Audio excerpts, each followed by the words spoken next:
Hebreus, capítulo 11, a partir do verso 39.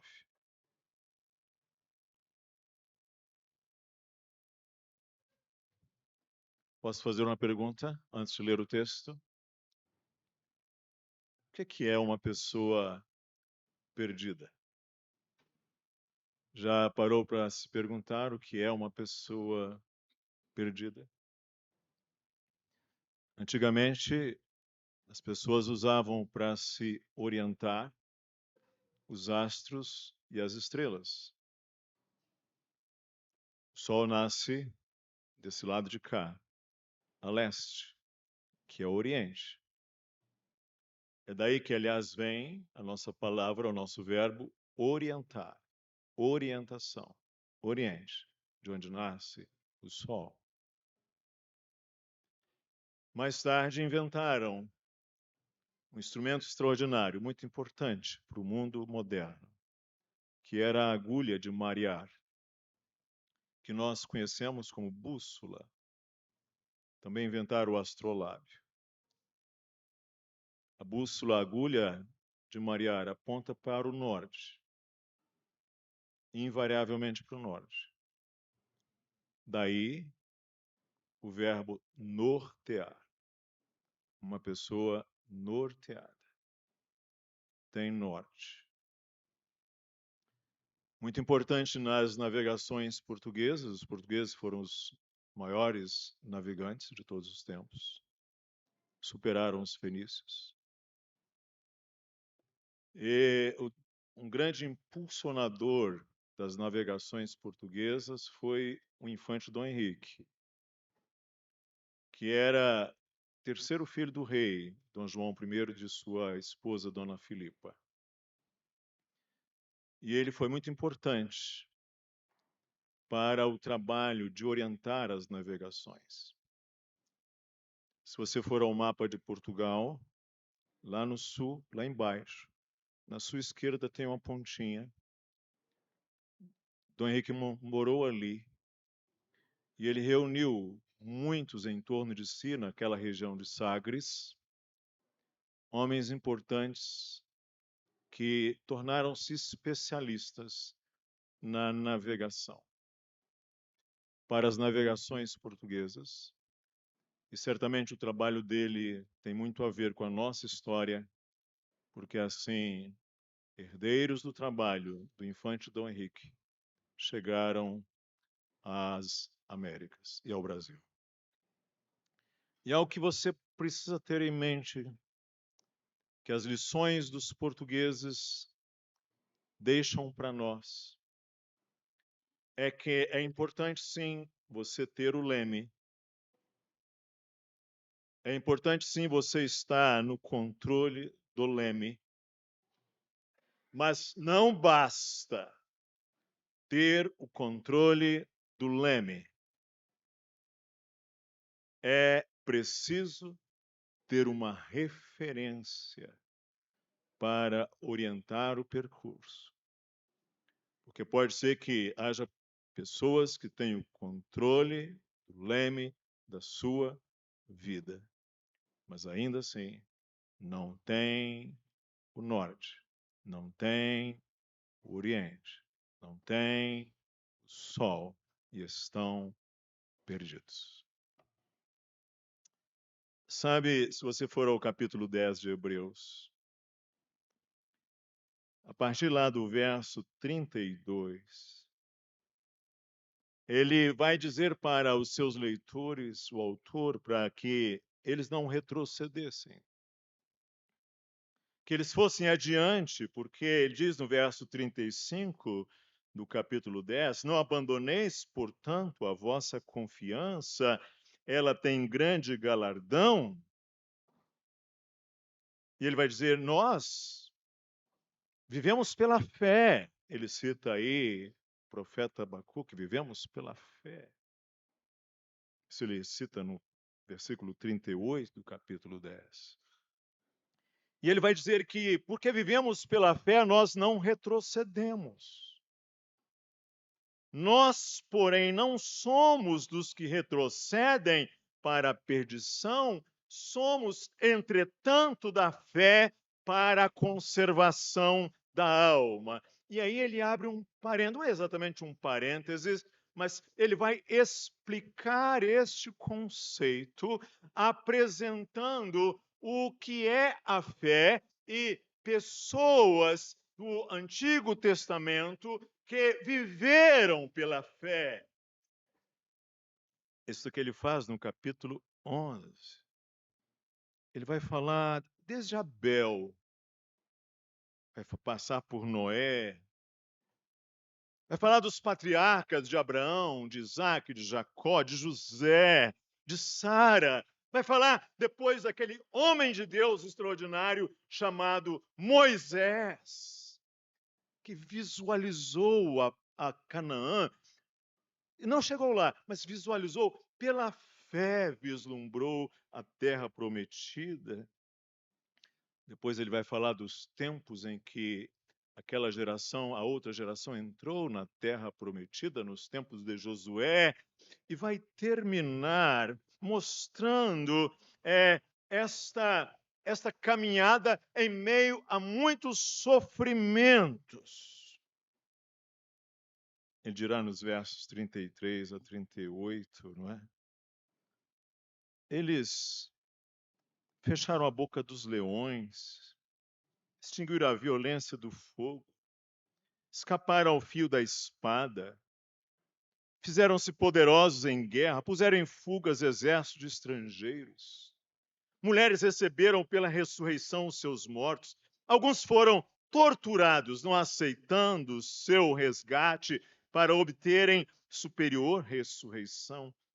Outros, por sua vez, passaram por prova de escárnios e açoites, sim, até de algemas e prisões. Foram apedrejados, provados, cerrados pelo meio, mortos a fio da espada, andaram peregrinos, vestidos de peles de ovelhas e de cabras, necessitados, afligidos, homens dos quais o mundo não era digno, errantes pelo deserto, pelos montes, pelas covas, pelos antros da terra. E eles passaram por esses sofrimentos todos, porque eles tinham fé. E a fé abrange o mundo não visível. Ou seja, a fé vai além do visível. A fé se situa como tensão entre o presente e o futuro. Essa é a razão porque ele abre esse capítulo 11 a dizer que a fé é a certeza das coisas que se esperam, a convicção de fatos que se não veem. E ele vai dizer que pela fé nós entendemos que o universo foi formado pela palavra de Deus, e ele dirá, de maneira que o visível passou a existir por realidades anteriores invisíveis, de coisas que não aparecem. E aí é que chega o texto que nós vamos nos dedicar agora por alguns minutos. Depois de falar disso tudo, dessas pessoas todas, o escritor aos Hebreus, a partir do verso 38 e 39, vai usar o eles e os nós. Vejam o verso 39 e 40. Capítulo 11. Ora, todos estes que obtiveram bom testemunho por sua fé, não obtiveram, contudo, a concretização da promessa, por haver Deus provido coisa superior a nosso respeito, para que eles, sem nós, não fossem aperfeiçoados. Esses crentes que viveram pela fé, mencionados no capítulo 11, eles foram fiéis, mesmo em contexto de imenso sofrimento, e sofrimento justamente por causa da sua fé. Mas eles se moveram, observe aí o verso 39, pela promessa. eles se moveram pela promessa, mas eles não viram a concretização da promessa. Eles moveram-se pela promessa, mas não a viram concretizar-se. Eles. Mas aí o escritor aos Hebreus vai falar do nós. Verso 40. Por Deus haver provido coisas superiores a nosso respeito, para que eles, sem nós, não fossem aperfeiçoados. Nós, diz ele, no tocante à promessa, tivemos uma experiência sob uma perspectiva superior. Sabe por quê? Porque nós temos visto a concretização da promessa. Nós temos visto a concretização da antiga, milenar promessa. Ele vai usar a palavra aperfeiçoados, ou seja, para que a fé deles tivesse uma coroação, ou seja, uma completude. A fé deles não ficasse vazia, sem cumprimento, porque a nossa era é a confirmação da fé deles na promessa. E aí, irmãos, ele trará imperativos para nós. Nos 3 primeiros versos do capítulo 12, ele diz no verso 1, portanto, também nós, visto que estamos a rodear-nos tão grande nuvem de testemunhas, desembaraçando-nos de todo o peso e do pecado que tenazmente nos assedia, corramos com perseverança a carreira que nos está proposta. Então, que nós, em relação àqueles crentes que aguardavam a promessa, o que nós devemos fazer? O escritor vai dizer que eles são uma grande nuvem de testemunhas. Testemunhar. A palavra testemunha, aliás, tem a ver também com martírio. A palavra em grego é exatamente essa. Essa grande geração de testemunhas. Nós que temos essa nuvem imensa de testemunhas, o que nós devemos fazer? Ele diz, a gente deve se desembaraçar de todo o peso e do pecado que tenazmente nos assedia. Sabe por quê? Quando alguém vai correr, precisa de roupas leves. Aliás, os antigos corredores usavam praticamente nus. Eles corriam sem pesos, eles corriam sem embaraços.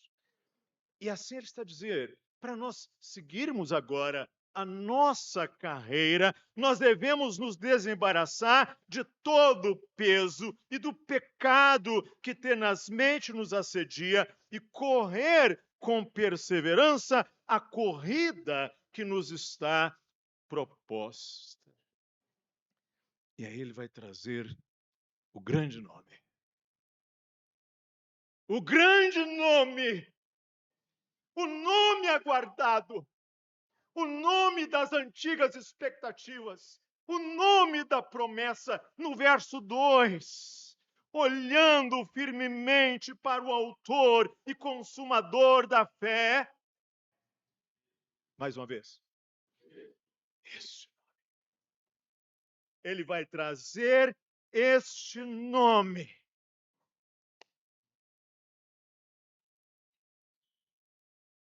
E observem, ele é o que dá origem à nossa fé, ele é o que consuma a nossa, que completa a nossa fé, mas o padrão, o desenho é o mesmo.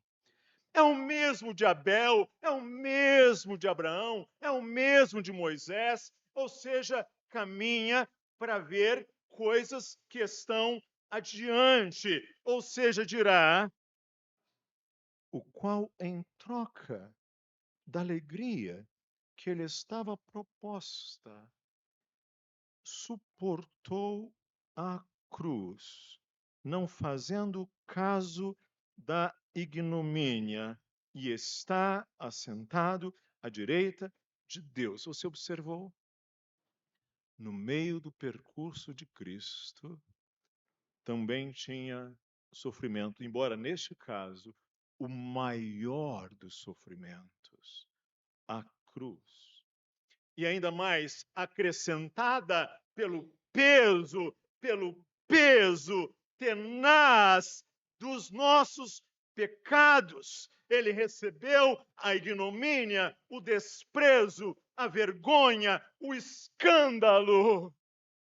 O Senhor Jesus Cristo suportou tudo isso em troca da alegria no futuro, da recompensa. A lógica do escritor aos Hebreus é: ele viu algo que não estava naquele momento, naquele exato momento, diante de si. Naquele momento, ele experimentou inteiramente o sofrimento da cruz, a ignomínia. E isso já diz para nós que o que ele está a nos ensinar é que é preciso ver além. É preciso ver além. Que isto é a nossa história, esse é o nosso desenho, esse é o nosso arquétipo, esse é o nosso padrão. Você, se quer integrar esta linhagem, você precisa igualmente ver além. E o que é fé? A fé envolve passado, presente, futuro e presente. Por isso se diz que ele agora está assentado no presente, à destra do trono de Deus, que aliás foi o tema da nossa série anterior. E ele vai colocar para nós um imperativo diante da nossa fé. Ele dirá: olhando firmemente para o autor e consumador da fé. É preciso ter norte. É preciso olhar para ele. É preciso que ele seja a nossa referência. Não basta você ter o leme, o controle da sua vida. É preciso ter referências claras. Você precisa ter uma direção clara para não estar perdido. E mais, você precisa, diz o verso 3, considerai, pois, atentamente aquele que suportou tamanha oposição dos pecadores contra si mesmo, para que não vos fatigueis desmaiando em vossa alma. Os escritores, os leitores desta epístola estavam passando por grandes tribulações. E agora se diz para eles atentarem, observarem a esse Jesus Cristo que suportou tamanha oposição dos pecadores contra si mesmo, para que não nos fatiguemos, desmaiando, perdendo a nossa alma, desmaiando em vossa alma. Quando você se desloca, qualquer deslocamento neste mundo, envolve as duas dimensões nas quais nós estamos aprisionados, o tempo e o espaço. Você se desloca no tempo e no espaço. Aliás, não tem como separar tempo e espaço, já disse Albert Einstein. As duas coisas andam juntas, tempo e espaço. Quando você se desloca no tempo e no espaço. E em toda a viagem você tem um fluxo, um deslocamento que envolve passado, presente e futuro. Pensemos agora no nosso passado. Dias atrás, uma irmã da nossa igreja falou: Pastor Gilson, ali na porta, como é importante os memoriais, não é? Como são importantes os memoriais. Que eram aquelas pedras, aqueles monumentos, aqueles altares, aqueles tipos, aqueles símbolos, coisas que estavam lá para nos lembrar. A Bíblia, sob alguns aspectos, é um grande memorial. Aqui, o maior deles é a cruz. No nosso passado tem uma cruz. A cruz está no meio da história, no centro, cravada, sobre o monte, Calvário, caveira, do escândalo dos meus e dos seus pecados. Passado. Temos também o futuro. Em troca da alegria que lhe estava proposta, como Noé que viu, como Abraão que viu, como Moisés que viu, o Senhor Jesus também viu a alegria que lhe estava proposta e tem o presente. Estar deslocando-se, mas não perdidos, sem rumo. Nós estamos com direção, com luz. Essa semana tive a oportunidade de estar com um irmão e ele me dizia algo muito interessante. Pastor Gilson, eu fui criado num lar muito religioso. Religioso e idólatra. Eu tive uma criação religiosa muito forte. Mas um dia o evangelho chegou até mim. Eu tive, pela graça de Deus, a minha conversão. E a minha vida, ele dizia ali naquela mesa, ganhou direção. A minha vida ganhou propósito. A minha vida ganhou sentido. A minha vida ganhou rumo. A minha vida ganhou luz. O meu entendimento se alargou. Eu estava perdido, mas agora vejo. Isto é quem tem futuro. É preciso ver além. Sabe, nós somos uma geração imediatista.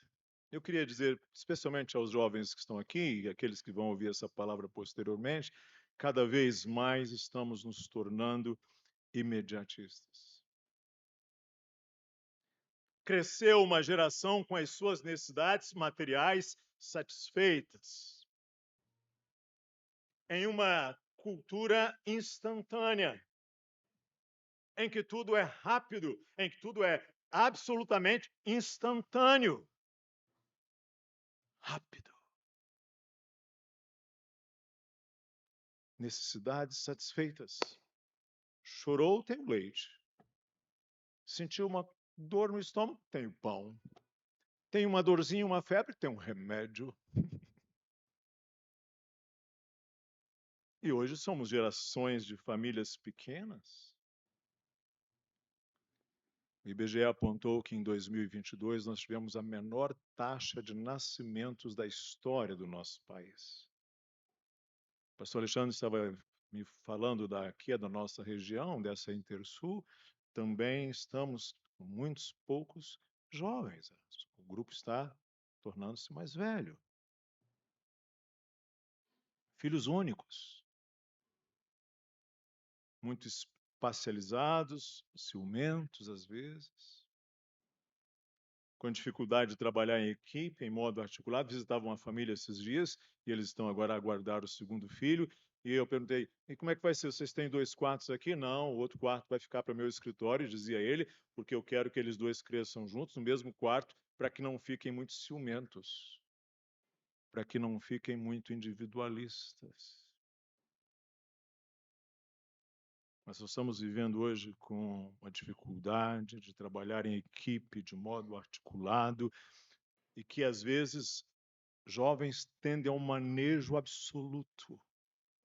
Querem dominar e controlar tudo. E mais, uma geração que só faz o que gosta. Recentemente esteve no Brasil uma autora norte-americana, uma autora de um livro bastante conhecido chamado Nação Dopamina. A dopamina é um neurotransmissor ativado à base do nosso sistema de recompensa. Ou seja, operam à base do sistema de recompensa ligado ao hormônio dopamina. Então, fez o que gosta, sente-se recompensado. E a dopamina vicia. Isso já diz para nós que uma pessoa movida a dopamina, ou seja, que só faz o que gosta, é uma pessoa mimada. Uma pessoa mimada. Porque só faz o que gosta.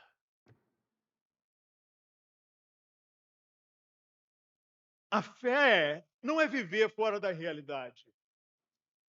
É ter uma visão clara para toda a realidade. E isso implica enfrentar a realidade com os seus calejos, com as suas lutas, com os seus sofrimentos, com os seus embaraços, com os seus desapontamentos, com as suas decepções, com o seu lado amargo, com a sua cota de mal de cada dia. Ou seja, é preciso ir além do açúcar, é preciso ir além da coisa saborosa, é preciso fazer o que precisa ser feito.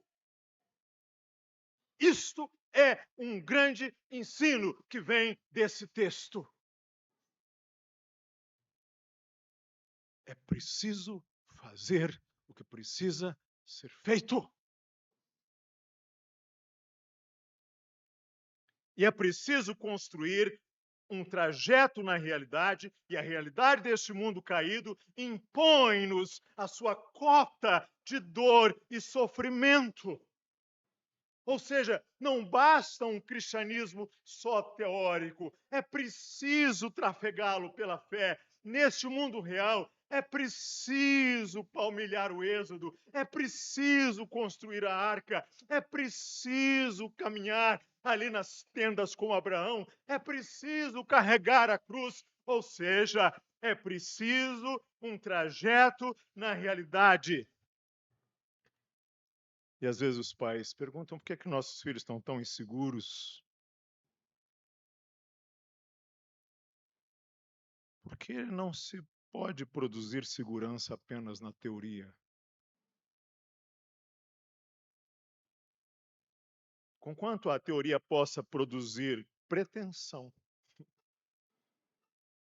ou uma segurança presumida, irreal, ilusória, sem raízes, o que traz a segurança é a experiência do trajeto no mundo real. O que traz a segurança é o seu filho trafegar a realidade no mundo real. Pais que às vezes querem poupar os seus filhos de toda a realidade, geralmente produzem filhos inseguros e despreparados para enfrentar toda a realidade, não é verdade? Sabe por quê? Porque não tem como. É preciso palmilhar o caminho da realidade. E nesse caminho, há uma relação entre fé e abnegação. Autonegação. Negação de si mesmo. Eu dizia numa das minhas palavras uns domingos atrás que uma das maiores necessidades das nossas igrejas hoje, em nosso contexto brasileiro, é a seguinte: crentes, pessoas, e especialmente líderes, que ao mesmo tempo tenham visão, sejam empreendedoras e, sobretudo, sejam abnegadas. Abnegadas. Meus irmãos, como nós estamos carentes de crentes abnegados. Um dia, os bichos resolveram fazer um churrasco. Eles resolveram planejar um churrasco. E aí cada um falou, o que você vai trazer? O que você vai trazer? Um falou, vou trazer isso, outro falou, vou trazer o leite, outro falou, vou trazer aquilo outro. E aí perguntaram assim, quem vai trazer os ovos? Aí todo mundo olhou para a galinha. Ela disse, ok. Aí foram falando aqui, a certa altura alguém falou assim, e quem vai trazer o toucinho?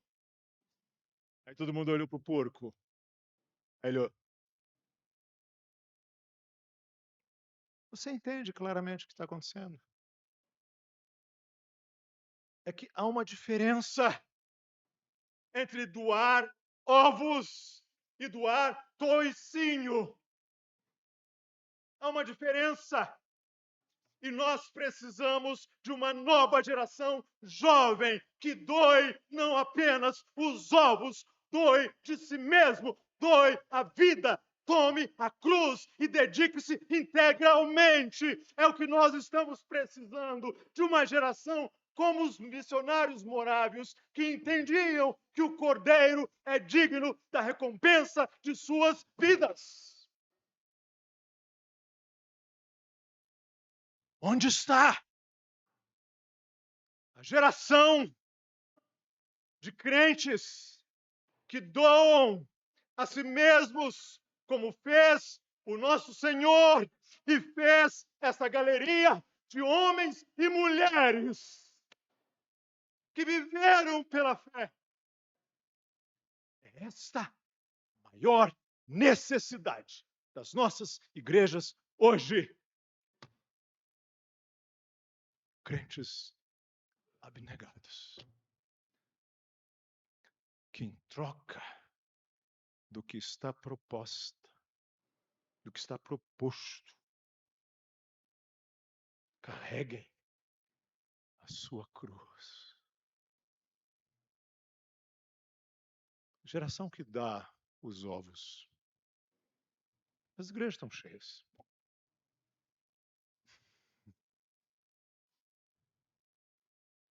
Coisas. Tem uma família aqui da igreja que falava um dia atrás. Estamos com uma safra de galinhas lá no nosso sítio. Mas elas põem ovos e não acaba nunca, pastor. E tira ovo, e é de noite tem ovo, e de manhã tem ovo. Eu falei, graças a Deus, né? Ok. Aí você doa seus ovos, né? Assim, né? Mas amanhã tem mais. Amanhã o cesto está novamente cheio, né?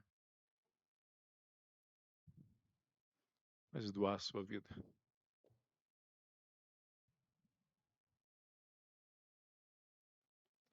Olhando, preciso terminar. Olhando firmemente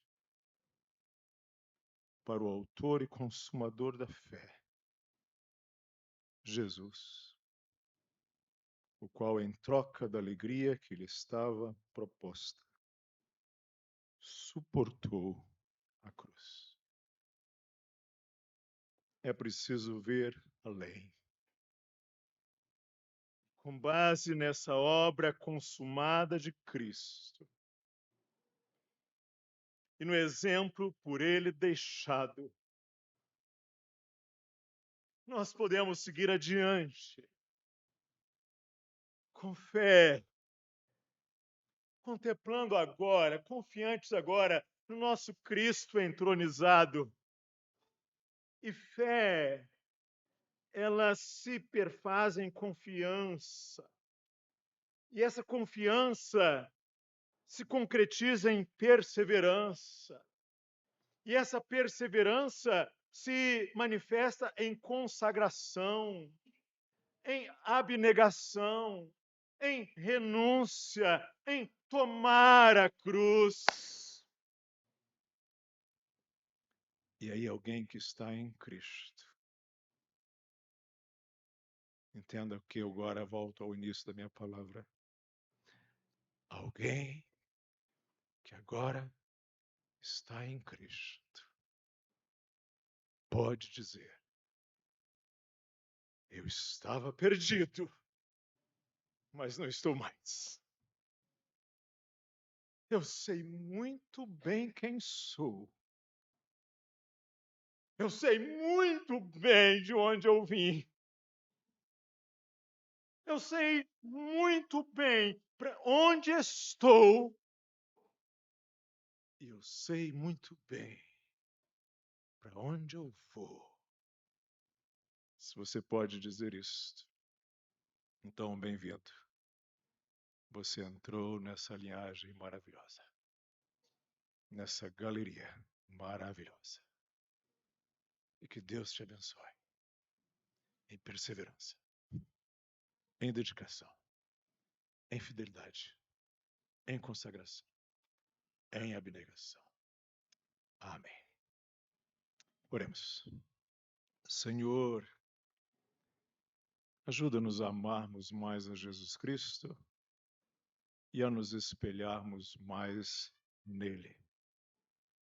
Ajuda-nos. Aumenta a nossa fé para que nós possamos ser filhos teus, como foi o teu filho Jesus. Ajuda a todos que aqui estão, inclusive os mais jovens, a viverem e caminharem pela fé em Cristo. Amém.